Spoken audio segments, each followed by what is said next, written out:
పిఠాపురం సాక్షిగా సాయి ధరమ్ తేజ్ ప్రచారంలో బాంబులు వేశారట, బాటిళ్ళు విసిరారట.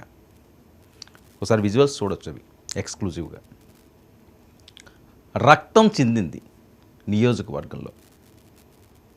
ఎప్పుడూ లేనటువంటి ఒక ప్రశాంతమైన నియోజకవర్గంలో ఈ రకమైన కల్లోలం దేనికి సంకేతం?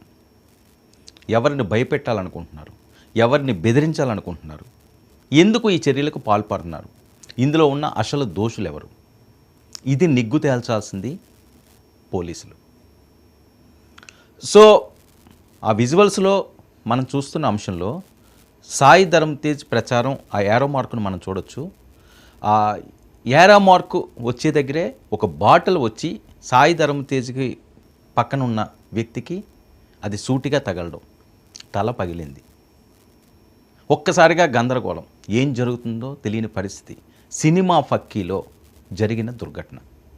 ఎవరికి కూడా ఎటువంటి ప్రాణహాని లేదు, ఊపిరి పీల్చుకున్నారు. నిజంగా ఒకవేళ ఆ బాటిల్ సాయి ధరమ్ తేజకే తగిలితే మరి మెగా ఫ్యాన్స్ ఊరుకుంటారా? పవన్ కళ్యాణ్ ఫాలోవర్స్ క్షమిస్తారా? జన సైనికులు, వీర మహిళలు కోపాన్ని ఆపగలరా? ఒక ప్రాంతంలో గెలడానికో, అసెంబ్లీలో తన స్థానాన్ని పదిలపరుచుకోవడానికో ఇలాంటి చర్యలకు పాల్పడితే అదేమైనా ప్లస్ అవుతుందా? సరే, ఏ పార్టీ వాళ్ళు చేశారు, ఎవరు చేశారు, ఎందుకు చేశారు, కావాలనే చేశారా, ఓర్వలేక చేశారా, లేకపోతే అభిమానంతో చేశారా? ఇవన్నీ నిగ్గు తేల్చాల్సింది పోలీసులు, ప్రజలు కాదు, మేం కాదు. కానీ ఒక ప్రచారాలు జరుగుతున్నప్పుడు, సెలబ్రిటీస్ ప్రచారంలో ఉన్నప్పుడు పోలీసు శాఖ ఎలాంటి చర్యలు తీసుకోవాలి? పటిష్టమైన భద్రత ఏర్పాటు చేయాల్సిన అవసరం ఉంది. ఎందుకంటే ఇది ఈరోజు మాట్లాడుతున్న అంశం కాదు, ఈరోజు జరిగిన అంశం. మొదటి నుంచి కూడా పవన్ కళ్యాణ్ పిఠాపురం నుంచి పోటీ చేస్తారు అన్న దగ్గర నుంచి పెద్ద ఎత్తున వైరల్ అవుతున్న అంశాలు సోషల్ మీడియాలో ఉన్నాయండి, ఛానల్స్లో ఉన్నాయండి. పవన్ కళ్యాణ్ మీద అటాక్ చేసే అవకాశం ఉంటుంది. జనసేన అక్కడ ఎట్టి పరిస్థితుల్లోనే కూడా గెలిపించకుండా ఉండడానికి చాలా శక్తులు పనిచేస్తున్నాయి. సుపారీ గ్యాంగులు అక్కడికి వచ్చినాయి, రౌడీ మోకులు అక్కడికి వచ్చినాయి, ప్రాణహాని ఉంది అని గొగ్గోలు పెడుతున్నారు జనసైనికులందరూ. అదేదో కావాలని సింపతి కోసం ఏదేదో క్రియేట్ చేస్తున్నారు తప్ప ఇందులో ఏ ఇష్యూ లేదు అని చెప్పి కొంతమంది మాట్లాడే పరిస్థితి. ఓకే, ప్రశాంతంగా జరిగి ఏ ఇష్యూ లేకపోతే ఎవరికీ ఇబ్బంది లేదు. కానీ ఇప్పుడు ఆ పరిస్థితి లేదుగా. ఎన్నికల పోలింగ్ తేదీ సమయం ఆసన్నమవుతూ మరొక 6 రోజులు సమయం అవుతున్న కొద్దీ టెన్షన్ వాతావరణం. పిఠాపురంలో హై అలర్ట్. ఎందుకంటే గతంలో ఎప్పుడు ఇలాంటి ఘటనలు జరగలేవు. ఏదో చెదురుమదురు గంటలు ఏమన్నా ఇష్యూలో జరిగి ఉండొచ్చేమో కాదు, ఈ రకంగా బాంబులు వేశారట. ఎందుకంటే వాళ్ళే చెప్తున్నారు డైరెక్ట్గా, వర్మగారు మాట్లాడుతున్న మాటలు, ఇది ఎవరో మాట్లాడుతున్న మాటలు కాదు. మరి అది ఏం బాంబులో,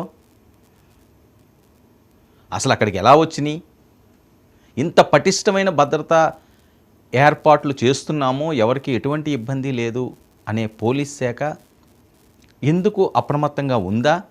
లేదా వాళ్ళ కళ్ళుగప్పు కూడా కొంతమంది మోకలు ఆ ప్రచారంలో చొరబడ్డారా? అసలు వాళ్ళు ఎవరు?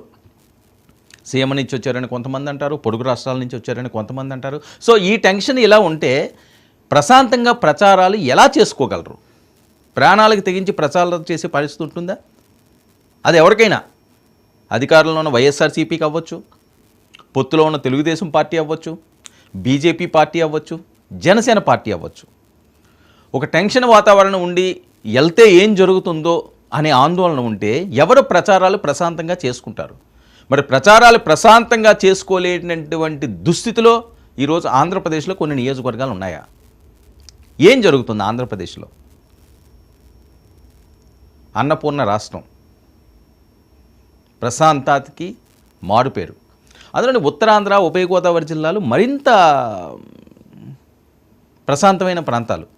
ఓకే, రాయలసీమ ప్రాంతాల్లో ఒకప్పుడు ఏదో చెదురుమదురు గంటలు ఉన్నాయండి, హత్యలు ఉండేవి, కక్షలు ఉండేవి, కార్పణ్యాలు ఉండేవి, బాంబులు సంస్కృతి ఉండేది, వేట కొడవల సంస్కృతి ఉండేది. కానీ ఇప్పుడు అది కూడా లేదు, అక్కడ తగ్గింది. ఎప్పుడు ఒకప్పుడు అది ఎప్పుడు అలాగే ఉంటాయి ఆ ప్రాంతాలని అనుకోవడానికి లేదు. కానీ ఆ సంస్కృతి పిఠాపురంలో ఇప్పుడు వస్తుందా అనే అనుమానాలు వ్యక్తం అవుతున్నాయి. దీని మీద పెద్ద ఎత్తున ఒక ఆందోళనకరమైన అంశాలన్నీ కూడా సోషల్ మీడియాలో వైరల్ అవుతున్నాయి. సాయి ధరమ్ తేజ్కి ఏం కాలేదు, ఊపిరి పీల్చుకున్నారు మెగా కుటుంబీకులు. ఒకవేళ చిరంజీవి గారు ఏదో ప్రచారానికి వస్తారన్నారు, ఆయన మీద ఏమన్నా దాడి జరిగే పరిస్థితి ఉంటే, ఇదే పరిస్థితి పవన్ కళ్యాణ్ మీద జరిగితే, వరుణ్ తేజ్ మీద జరిగితే, నాగబాబు గారి మీద జరిగితే, నాగబాబు గారు వాళ్ళ సతీమణి కూడా అక్కడ విస్తృతంగా ప్రచారం చేస్తున్నారు, వాళ్ళ మీద జరిగితే ఎవరైనా ఆపగలరా? ఆవేశాన్ని ఆపగలరా? అందులోనూ Pawan Kalyan fans, mega fans అంటే ఒక లెవెల్లో ఉంటుంది వాళ్ళ టెంపరు, హై టెంపరేచర్ ఉంటుంది వాళ్ళది. వాళ్ళు ఒక్కసారి కానీ మనది కాదు తేల్చుకోవాలి అని రంగంలోకి దిగితే ఆపడం ఎవరి తరం కాదు. ఎందుకంటే కరుడుగట్టిన భక్తులు ఉన్నారు మెగా ఫ్యామిలీకి.